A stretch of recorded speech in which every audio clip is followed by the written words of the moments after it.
प्रायोजक राम बंधू लोणचे, आता प्रत्येक जण जिंकेल।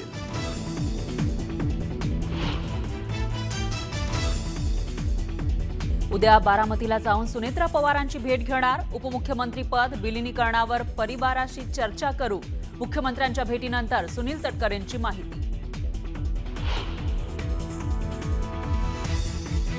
राष्ट्रवादीच्या आमदारांची उद्या बैठक। उपमुख्यमंत्री पदासाठी सुनेत्रा पवारांच्या नावाची चर्चा। बैठकीमध्ये निर्णय झाल्यास उद्याच शपथविधी। छगन भुजबळांची माहिती। अजित पवारांच्या निधनानं कोसळलेले शरद पवार पुन्हा मैदानात उभे। नीरा नदीतल्या प्रदूषणाची शरद पवारांकडून पाहणी, तर बारामतीची सूत्र पुन्हा घेतली हाती। बारामतीत करहा आणि नीरा नदीच्या संगमावर अजित पवारांच्या अस्थींचं विसर्जन। सुनेत्रा पवार, जय पवार, पार्थ पवार यांच्यासह नातेवाईकांकडून धार्मिक विधी।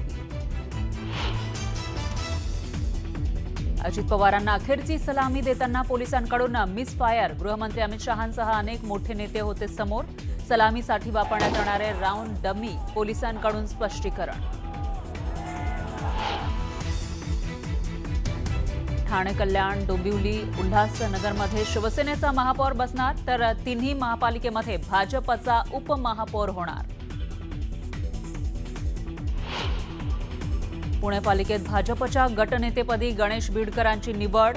उपमहापौर पदाचं आरक्षण सर्वसामान्य महिलेसाठी गेल्यानं बीडकरांची संधी हुकली, मात्र पक्षानं सोपवली मोठी जबाबदारी।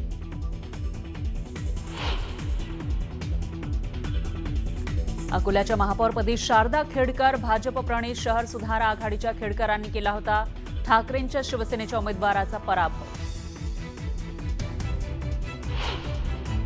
कळवा ते ठाणे रेल्वे रुळांमधील नाल्यामध्ये कचऱ्याला मोठी आग। ठाणे, कल्याण, डोंबिवलीकडे जाणाऱ्या ट्रेन 15 ते 20 मिनिटं उशिरानं।